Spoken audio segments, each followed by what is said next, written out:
All right, so next we're going to talk about sling work. We're going to go through this little list here. Let's start with how we set the sling up on the gun for work. There's a number of different ways to set up the sling on the gun.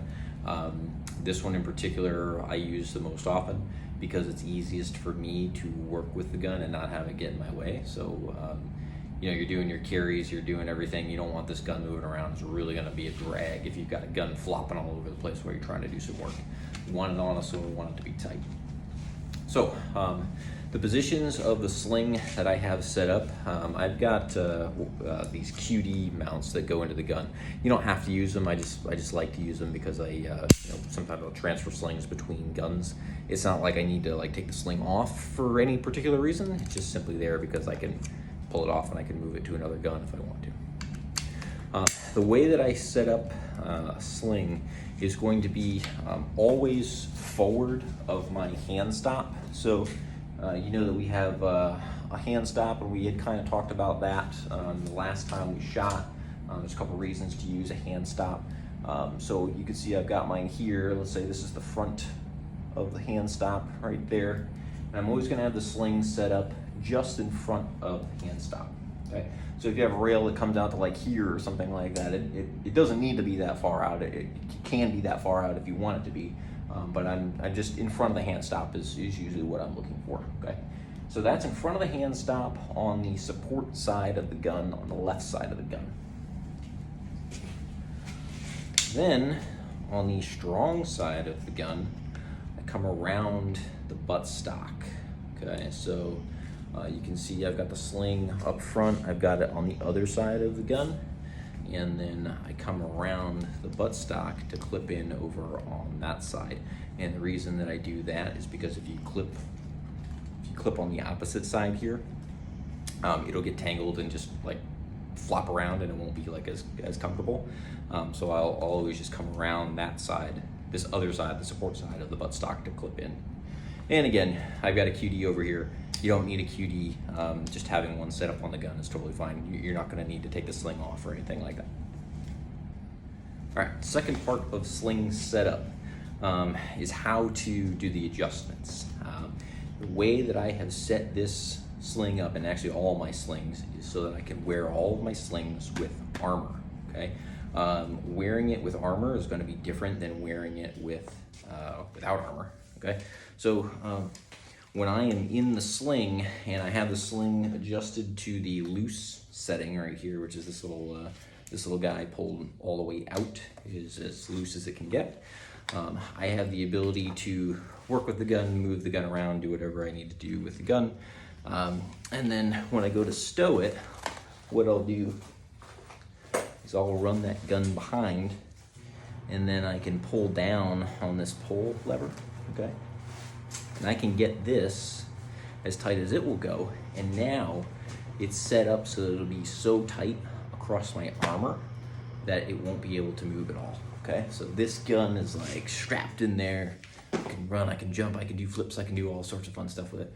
The gun is not going to go anywhere. If you were to do this without your armor on, the setting on the sling and the tension on the sling would be different, and it'd be super painful on your back and stuff.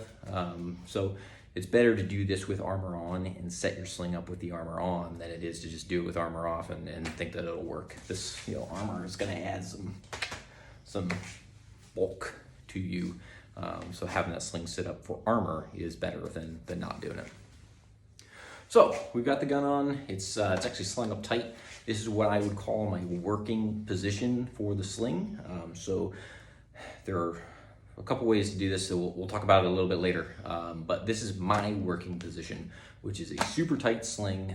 That gun is on me and it is not going anywhere. And as you can see, I've got the sling kind of running like in between my shoulder pad and my neck here, so maybe you get a little pinch on your neck or whatever, but you know, let's not cry about it.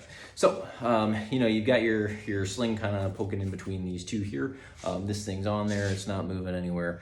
This is my work position, and as you'll notice, I run muzzle down on the strong side, okay? So it's near my pistol. The sling's actually running back behind my pistol grip here. I can still get to my pistol. I can do everything that I need to do with my pistol. But, you know, if I need to bend over, pick stuff up, this gun's not coming off, okay? So next we're going to talk about the shoot position, all right? So we're going to loosen up the sling, bring the gun around, and as you can see, when I brought the gun around, I took my arm out of the sling. So now I'm wearing it like a necklace. Okay, like look at me, I'm Flavor Flav, basically, with my gun on a necklace, okay? This is my shoot position with a sling, all right? I am not locked into the gun at all. I don't have, you know, this thing underneath an arm or anything like that. There's a couple reasons that I do it this way. If it's on a necklace, I have freedom of movement. I can shoot, you know, strong side.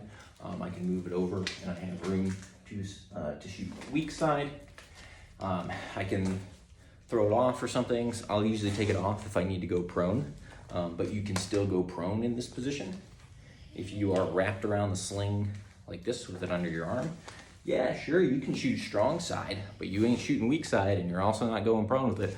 So I always come out of the sling, wear it like a necklace, be like Flavor Flav, and you know, wear your gun on a necklace basically when you're shooting with the gun, okay?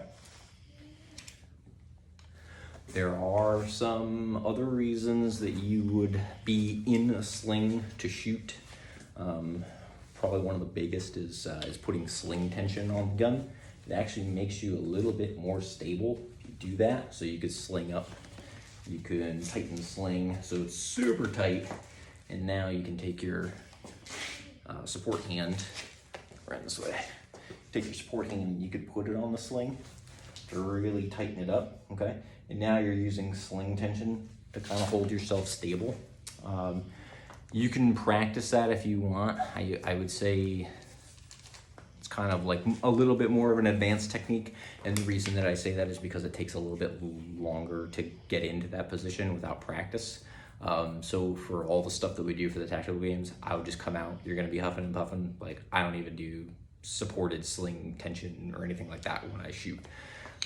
It's a cool tool to have, but not super necessary, I don't think.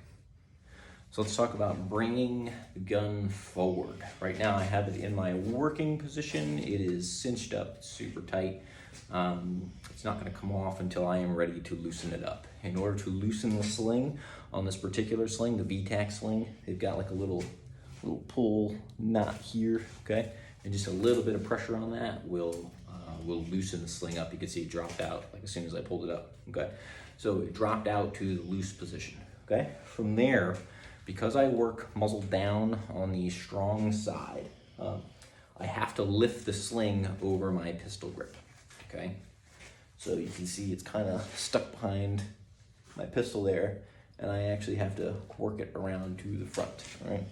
I'm doing that with my support hand, with my other hand, my strong hand, on the handguard of the gun to help bring it around, okay? So I will bring that around till it's about down here, come out of the sling, and then you can come up, do your work, put a magazine in, you know, whatever you need to do. Again, like with the pistol at the tactical games, you're not gonna have a magazine, so we would get our magazine in, and then we can, you know, rack it, start all of our work there.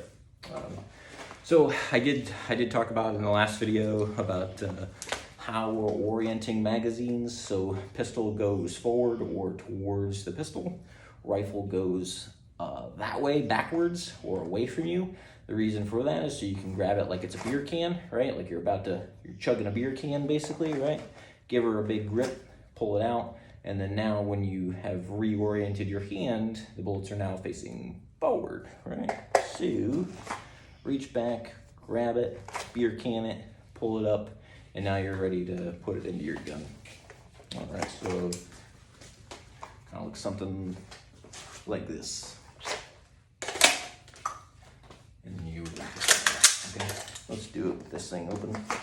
So you pull down, beer can it, stick it up into the magazine well, push the magazine forward, and now you're ready to shoot. So we talked about bringing the sling forward and how the way that I do it, you have to be very conscious of where your muzzle is coming around your pistol. It's a little bit slower to do it this way, and I'll show you the other way in a minute here. But We brought the gun forward, we did all of our shooting, and what we're gonna do now is very similar to what we've done with the pistol, is we're gonna retain our mags. So you're done shooting, bang, bang, bang. You have come to slide lock, or bolt lock in this case. Come to bolt lock, okay. You can drop your magazine, hold it in your hand and stow it. Just drop the slide. And then what I'm going to do is make sure the gun is on safe. You can see I have it in my necklace shape here, right? Because I was just shooting. And I am going to take my strong hand, I'm going to tuck it into the sling. I'm going to grab the handguard, and I'm going to run the gun backwards, being conscious of where it is when it goes over my pistol so it doesn't get snagged. Now you can see it's ready to be tightened, and in order to tighten, I will grab the magazine with my support hand. I will pull it up a little bit, and then while I'm holding it up, I can start to do that tightening process. And now I've got the gun super tight on my vest. Okay, so the reason that I run muzzle down on my support side, it's actually kind of like a training scar, competition habit, I guess. The way that I do it this way is because I am in control of the muzzle all the time. If you are doing it the other way, which is muzzle up, let's see if I can remember how to do this. What you would end up doing is, once you're done with your shooting, you take your support hand, wrap it into the sling, and then you've got it in this kind of like hanging, like the general hanging position. You can take the handguard with both hands and you can just throw it around, okay? And the sling position doesn't matter in this state either. I'm terrible at getting into this because I don't practice it very often. The only difference is now, you know, with your support hand, you have to hold that the buttstock up a little bit and pull up into your, you know, into your shoulder so that you can tighten the sling up. Okay. And now, as you can see, I'm running muzzle up. That. And in order to get out of this is the reason that I do not like the muzzle up position. Again, it's kind of a training habit. Is you would you pull down on your little pull cord to loosen it. Okay. Loosen it up. And then grabbing the buttstock like this, you will wrap the gun around till it's forward, okay? The reason that I do not like this is because of that stroke right there.